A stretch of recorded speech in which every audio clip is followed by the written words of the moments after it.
2018 жылдың 5 қазанында Қазақстан Республикасының президенті елбасы Нұрсұлтан Әбішұлы Назарбаевтың қазақстандықтардың әл-ауқатының өсуі, табыс пен тұрмыс сапасын арттыру атты кезекті жолдауында үкіметке педагог мәртебесін көтеретін барлық игіліктер қарастырылған педагог мәртебесі туралы заң әзірлеп, қабылдау туралы тапсырма берген болатын.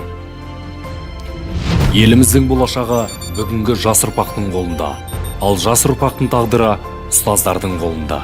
Нұрсұлтан Әбішұлы Назарбаев. Күн сайын құбылып жатқан жаһандық дәуірде мемлекеттің басты қаруы білім екені даусыз. Ал енді сапалы білім мен саналы тәрбие ұрығын қатар себетін аяулы тұлға ата алтын әріппен жазылатын мұғалім, ұстаз екені ақиқат. Осы орайда елбасының тапсырмалары барысында толық мәнінде жүзеге асырылып жатқан сан тарау жолдарды, дәлірек айтқанда білім беру жолындағы мұғалім мәртебесін көтеру мақсатында асырылып жатқан ілкімді істердің қатарында Алматы қаласы мәслихат депутаты, Көктем Групп компаниясының директоры Әділханов Мұрат Әділханұлының ұстаздар қауымына жасап жатқан игі істерін айтуға болады. Ұстаз болу деген бүгінгі күнде ол оңай шаруа емес. Оны бәріміз жақсы түсінеміз. Кішкентай балаларды, біздің балаларымызды өндіріп, өсіріп, соларды оқытып, тоқытып, жол сілтеу. Өте, мен ойлаймын, бәрінің бірінің қолдан келе беретініміз. Сондықтан ойларымыздағы жақсы қасиет, ойларымыздағы жақсы білім, ойларымыздағы сүйіп алған мамандығымыз халқым деп, ерім деп, балаларды ұрпаққа тәрбиелеймін деп алған барлық жан дүниесімен сүйіп алған тіл мамандығына алған қызметтерімізге мен шексіз рахмет білдіремін. Адам бойындағы асыл қасиеттердің бастау көзі ол әрине ана. Анаға деген құрмет, еліне деген құрмет. Міне, осындай қасиетті анаға деген құрметін еліне деген сүйіспеншілігімен ұштастыра білген Мұрат Әділханұлының әрбір игі бастамаларында ең әуелі анаға деген шексіз махаббатын, анаға деген ерекше сезімін көруге болады.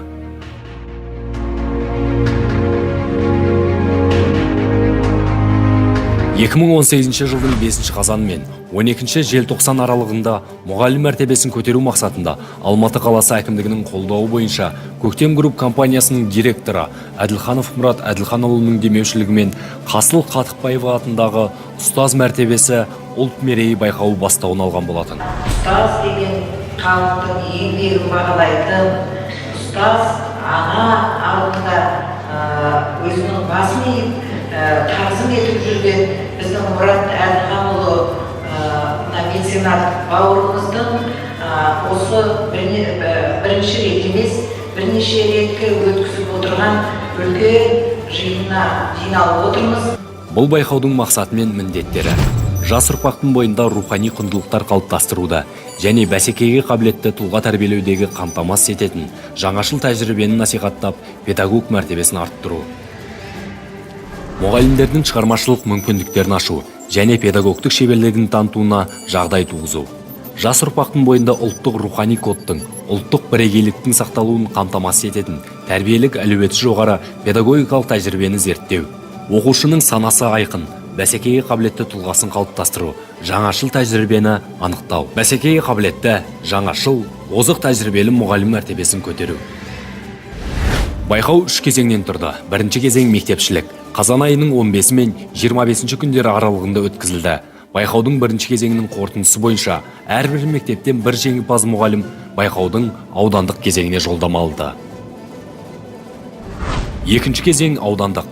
Қараша айының 1 мен 15 күндері аралығында өткізілді. Бұл кезеңде қатысушы мұғалімдер ұстаз мерей биігінде айдармен өз таныстырылымдарын көрсетті. Сонымен қатар мектеп оқушыларымен туған жерге туыңды тік тақырыбындағы сынып сағаттарын өткізді. Қараша айының 1 күні Түрксіб және Бостандық аудандарында байқаудың екінші кезеңі бастауын алды.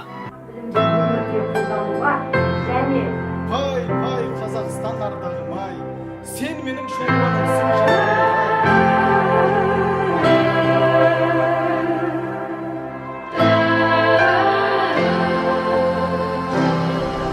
5 қараша күні Әуезов ауданында байқау өз жалғасын тапты.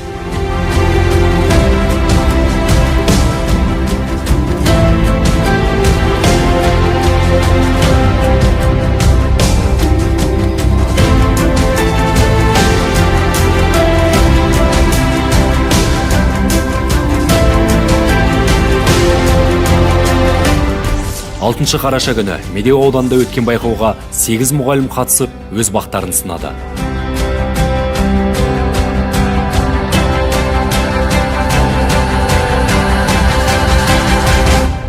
Жетінші қараша күні Жетісу ауданында өтті.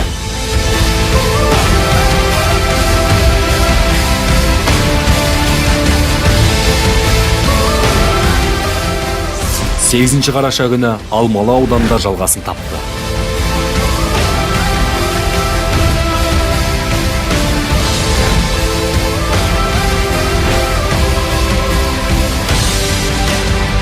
Он екінші қараша күні Алатау және Наурызбай аудандарында байқау жоғары деңгейде өтті.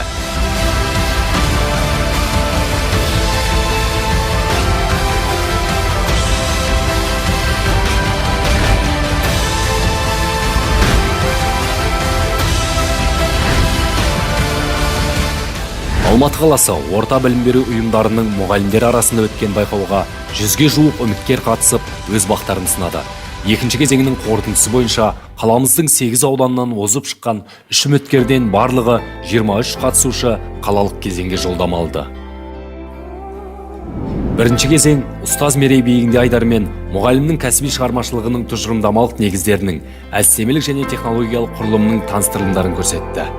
Мұнда мұғалімнің кәсіби шығармашылығының, әдістемелік және технологиялық негіздерінің көкейкестілігі, нақтылығы, жаңашылдығы және баяндау шеберлігі бағаланды.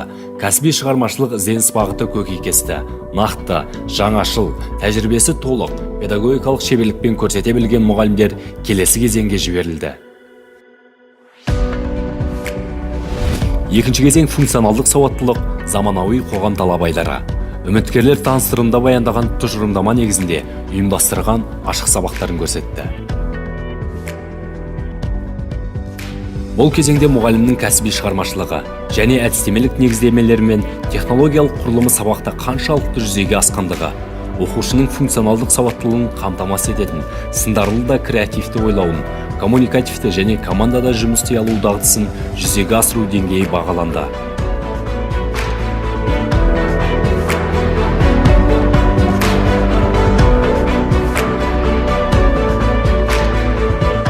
Ашық сабақтан кейін мұғалімнің өткізген сабағын қазылар алқасы талдады.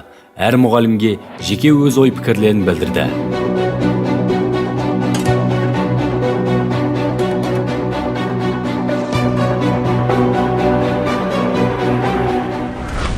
Үшінші кезең туған жерге туыңды тік айдары. Қатысушы үміткерлер оқушылармен тәрбие сағатын өткізді. Бұл кезеңде мұғалімдер қаламыздың 8 ауданындағы рухани құндылықтармен таныстыра отырып, жас ұрпақтың бойында ұлттық кодтың кіндік қаны тамған жеріне, туған жеріне деген сүйіспеншіліктен басталатын өлкетану жұмыстары арқылы қазақстандық патриотизмнің қалыптасуын қамтамасыз ететін тәрбиелік әлеуеті жоғары педагогикалық тәжірибесі бағаланды. Осылайша 3 айға созылған сабағы мен сынағы көп, қиындығы мен қызығы қатар жүріп отырған байқауымыз өз мәресіне келіп жетті. Ілім үйреніп, оны айналасындағы жандарға үйрету ең ұлы істердің бірі болса керек. Ендеше ұлылықты ұлықтап жүрген ұстаздық жолдарыңыз өрлеу мен өсуге бастасын.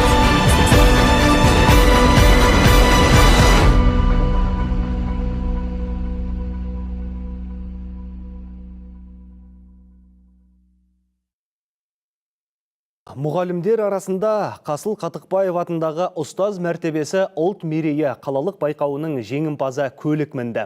Сайыста бағын сынауға 100 ұстаз өтініш білдірген. Арасынан оқ бойы озып шыққан 23 мұғалім 3 кезең бойынша сынға түсті. Сынақтың барлығынан мүдірмей өтіп, жоғары нәтиже көрсеткен Сәуле Ахметова бас жүлдені иеленді. Бәйгеде топ жарған үздік педагогқа жаңа темір тұлпардың кілтін Алматы қаласының әкімі Бауыржан Байбек табыстады. Сәуле Ахметова Ыбырай Алтынсарин атындағы нөмірі 159 мектеп гимназиясында қазақ тілі және әдебиет пәнінің мұғалімі болып жұмыс істейді. Жыл сайын қазақ мектебіне сұраныс көбірек болады. Қазақ мектептерінің білім сапасы жоғары, әлдеқайда басқа мектептерге қарағанда. Сондықтан мен ойлаймын, елбасының саясатының үлкен жетістігі. Бірінші жылдары білесіздер, көп адамдар балаларын қазақ мектептеріне жіберем, бірақ сапасына күмән болды. Ертең балам қалай болады? Бәсекеге қабілетті бола ма, қалай? Ондай сұрақтар қазір жоқ. Атап өтерлігі бұл байқау осымен екінші рет ұйымдастырылып отыр. Былтыр тек қазақ тілі және әдебиет пәнінің мұғалімдері қатысса, биыл барлық пәннің ұстаздары бақ сынады. Ал келесі жылы республикалық деңгейде ұйымдастырылмақ. Сайыста жеңімпаз болу, мәреден көріну, яғни алғашқы орындардың бірінен көріну, бұл мен үшін үлкен қуаныш, үлкен маған алдағы ұстаздық өміріме шабыт сыйлайды, шығармашылық шыңдалуыма көмектеседі. Ерекше толқып тұрмын. Сезімді айтып жеткізе алмаймын.